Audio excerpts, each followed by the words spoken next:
what is it about sunsets that really draw you in and make you want to take a photo of a sunset? I think it's just the vibrancy of colors. Yeah.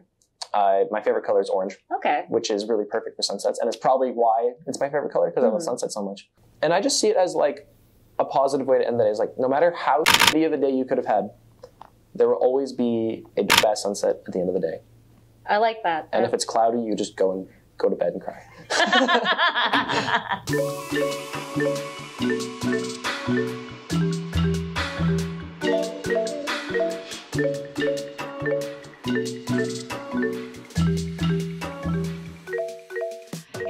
Thanks for joining us on another episode of It Was F8, brought to you by Don's Photo, where we talk to your local photographers.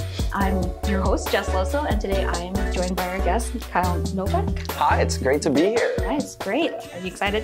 Very. All right. Well, let's get into it. So tell us a little bit about yourself and how you got started in photography. It's kind of a funny story. So I was always that one kid that liked to be passionate about something. I was very creative as a kid. I still find myself playing sports by myself and pretending that I'm in like sports games. So I'm always like using my imagination. Yeah. So when I was little, I would always take pictures of sunsets, and I never really thought of me being into photography, but I always liked drawing and like graphic design. And once I got into high school, I kind of started straying away from that. And then photography popped back in my head, and then it just escalated from there. What do you primarily shoot? Like, what kind of themes do you shoot? Mostly like street and urban. I find myself going downtown a lot, which is always an interesting experience, especially in Winnipeg. Yeah. So the urban life kind of thing. Yeah. What do you absolutely avoid shooting? I don't really avoid shooting anything, but portraits are kind of they're hard.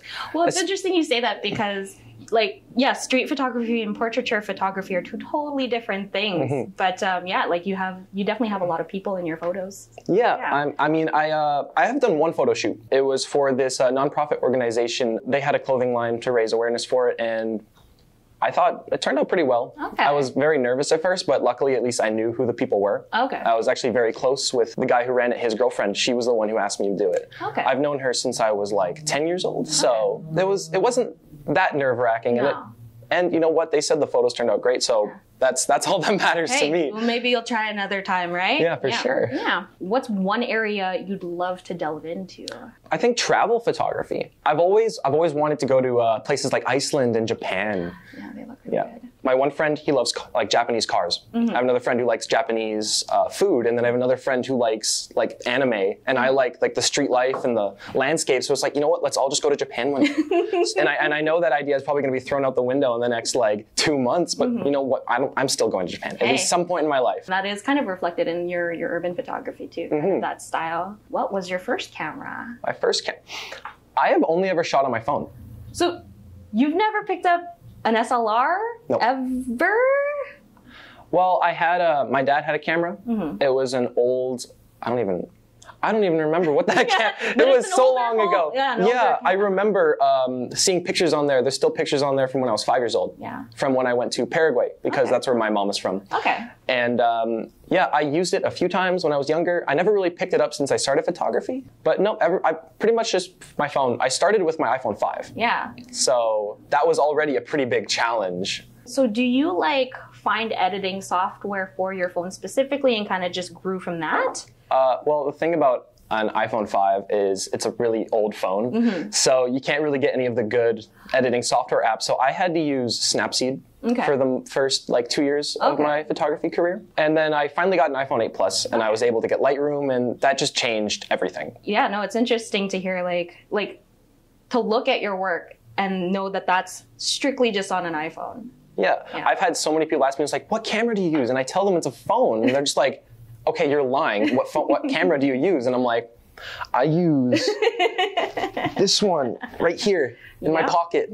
It's all the shots that are on your feed. Yeah. Yeah. Well, it's amazing. That's a lot of dedication. That takes a lot of time to be able to develop that. I guess this is an easy question. What's your go-to gear and your favorite piece of equipment when you're shooting? I don't know. That's a hard one. I think it might have to be my phone. Possibly. I don't know. Maybe it's possibly with your phone. Okay. Possibly. Okay. And again, you've never really shot with anything else other than your phone. No. Okay. I have a photography buddy. His name is Jerome. He tried to get me to use his Fuji camera. Okay. And I was absolutely clueless. They can be very daunting to see all these buttons and gears and everything, right? Whereas on a phone, it's literally just a screen, but you just maneuver yourself within the apps. Yeah. Yeah. How long have you been shooting? Well, I started taking pictures of sunsets when I was like 6 years old on my DSi camera. Okay. But most recently, when I really got into it, it's like 2018. 2018? October. Okay. Yeah, around 2018. Oh, so 3 years, yeah. Do you have a dream piece of equipment? I've kind of created my image around my phone, but I would love to have a Sony A7 III. Yeah. Yeah. That's not a bad dream. Yeah.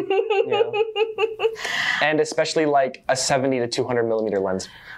For something to do with range, I just like those little details on buildings that are like super close up or like really, really far shots down streets. Especially if I were to go to Graham Avenue. That's by far my favorite street to shoot with all the buses and the bay in the background. The new True North Square. Yes. I find probably about 1 in every 10 photos on my feed is from that street. So taking a lens like that down there would make everything so much more interesting and just open up so many more possibilities with photography. Interesting, interesting. Well, I guess you kind of just touched base on this, but what's your favorite place to capture or to enjoy? Well, I do like that street. Yeah. But I think Grand Beach. Okay. Since I absolutely love sunsets, that is an amazing place to capture some sunsets. Yeah, there's nothing like no obstruction, water, and then just all the different colors that you can have. Yeah. Exactly. Yeah. What is your favorite photo and why? And it could be of yours or another photographer. My favorite photo? Yeah. That's a tough one. It would probably have to be also my most popular photo. I named it Prairie City Sunsets. Pretty straightforward. Yeah. It's a shot down Portage Avenue. And the sunset that day was just amazing. And I almost missed it because I went with my sister and she was like, Kyle, I'm really hungry. I want to get Subway. So she went to the Subway that was on, I think, Notre Dame. And I kind of just abandoned her. And I walked to Portage and was like, holy, the sunset is insane. So I get in the middle of the road and I get down and I snap this shot and I've posted it twice now. The first time I posted it, it almost got 2,000 likes, which was at the time by far my most. And I reposted it with a more orange, more vibrant edit. And well, it kind of got about 3.5 times more than that. So wow. Yeah, it really blew up and it really surprised me. Most of my photos, they range from like 500 to like 800 likes. And when I get something that has like 7,000 likes, I was like, wow. You kind of have to listen to what the crowd is saying and be like, okay, maybe I need to go in this direction. Maybe that I can shoot more of this kind of thing, right? But yeah, whatever resonates with you. But that one in particular resonates with you as well. Oh yeah. Yeah. What is your ultimate photography goal? My ultimate photography goal? I think that would be to make it my full-time job. Yeah. Yeah. Right now I'm working and I'm saving up and I'd love to get a camera and then a laptop. And I think that'll escalate to me getting more clients and being able to shoot more, eventually save up travel. And go to Japan? Yeah. Start selling prints. I actually have been looking into selling prints. I've had a decent amount of people that actually were interested, so that could be a great start to a professional photography career and a business model. You definitely have the eye for it. Thank you. Yeah. What is your craziest story related to photography? Oh my goodness. Okay. This was another time I went shooting with my sister. We were both in a horrible mood and he was like, you know what, let's just go out and take photos. So we go and we start walking around downtown. She wanted to walk in a totally different area that I never shoot in. I don't really shoot in like the Broadway area. I shoot more in like the Exchange and closer to like Portage Avenue. I just couldn't find any good compositions or anything. And then later that day, we ended up walking back and we saw the sunset was really vibrant. And she was like, let's go on top of this really tall parking garage. So I get to the top and there's a wall. The wall was, you physically couldn't look over it unless you climbed on top of it. Okay. So I'm like 6'1". Yeah. It's like 8 feet tall. And I hoist myself up there And you're very fearless about that. Like you have no fear of heights. No, I'm horrified of heights. So I took a shot with my legs dangling over the edge. And I think I've seen this photo. Yes. Yeah. I'm assuming the people that were walking on the street didn't get the memo, and they called 911 thinking I was going to jump off the parking garage. So as we're leaving, I start hearing a bunch of sirens like, holy, what happened? I mean, it's Winnipeg. Yeah. It's like the Exchange District. It's not unusual to hear it, but it was like a lot of sirens. Yeah. So we go down a few levels. It's like right on the street, there's like a police car, an ambulance, a fire truck. And then we finally leave and 2 more fire trucks show up. And there's like 3 squad cars just patrolling the area. So did you end up having to talk to them? Yeah, I did. Yeah. Okay. Some firefighters in one of those smaller trucks, they came up to me. I was like, were you guys just in the parking garage over there? And I said, no. My sister was like, yeah, we were just taking photos. And I'm just looking at my sister, like, did you just rat me out? Am I going to get arrested? And for some reason, they didn't question anything about it after that. Mm-hmm. What is a piece of advice that you would give to those looking to get into photography? I think the best piece of advice for anyone trying to do anything is just follow your passion. If you're passionate about something, go for it. There is nothing better than the satisfaction of knowing that there's so much against you and you have so many doubts, and just by your sheer will to want to do it, you just find a way to enjoy it. Yeah. No, I think a lot of photographers who stay in this industry share that view, and just sticking to it, and yeah, just keeping that flame going. Yeah. Yeah. I've had a lot of times where I thought that I couldn't make anything special out of what I wanted to do. And that went for anything when it came to sports like track and field or basketball or photography. School. I almost dropped out of school at one point, and I found a passion in it to get through it and make the most out of my life, and I got through school. And now I feel like I'm doing pretty well in photography. Well, for somebody that is under 20 and getting 7,000 likes, 8,000 likes on a single photo, that says a lot about your dedication and the kind of work that you're putting out there. So, thank you. Yeah. We do have a random question that we did not put on that list, and I'm gonna just take it out. And what do we got here? Let's see. You have a unique case. If you had to shoot with one lens for the rest of your life, which one would it be and why? One lens for the rest of my life. See, I love the 70 to 200, but I think probably more like a 55 millimeter lens. Okay, so just like a prime? Yeah. Okay. And 2.8 or 1.4 or 1.2? So you want that, really narrow field of view, or would 2.8 suffice kind of thing to be able to separate your subject from your background? I think a 2.8. Yeah, 2.8. 2.8. Yeah. Keep a little bit in focus kind of thing, right? Yeah. So I have a game for you. It's interesting because, again, you primarily shoot with your phone, and I have some random camera noises that you have to try and guess what part or component of photography it is. So it's mostly from cameras, but it gets a little specific, yeah. So I'm probably going to be clueless on most of these.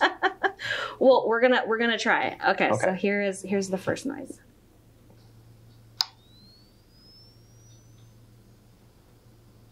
I'll play it again.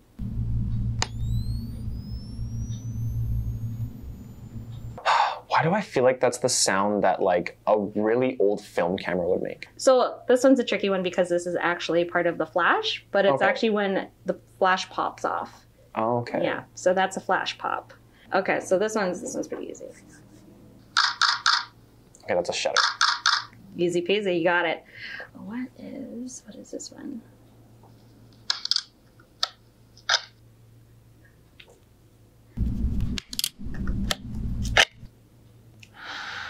Oh my, I am, wow, you're really stumping me here. This was perfect for you because I can do this with other guests, but again, you have a unique case where, these are not. Can I hear it again? Yeah. Wow, I'm stumped right now. So it's actually when you open your memory card door. Okay. So it's popping it open. Oh. And then taking the memory card out. That's what I thought. And then the second noise kind of threw me off. Yeah, I was like, I've never had to deal with a memory card because everything just goes to the cloud. Exactly. It's all ethereal. And then this is going to be a short one, but very, very unique.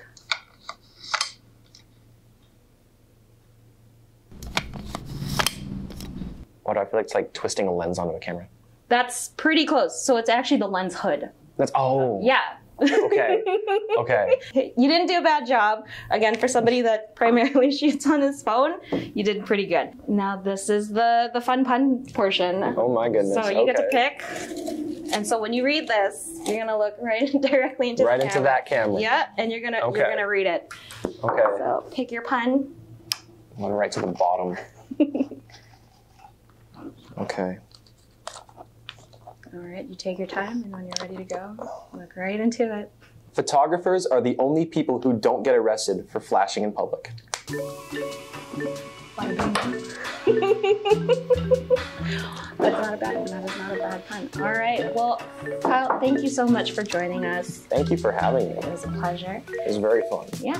And thank you, everybody behind your screens, for joining us. And until F8 brings us back together, we'll see you next time.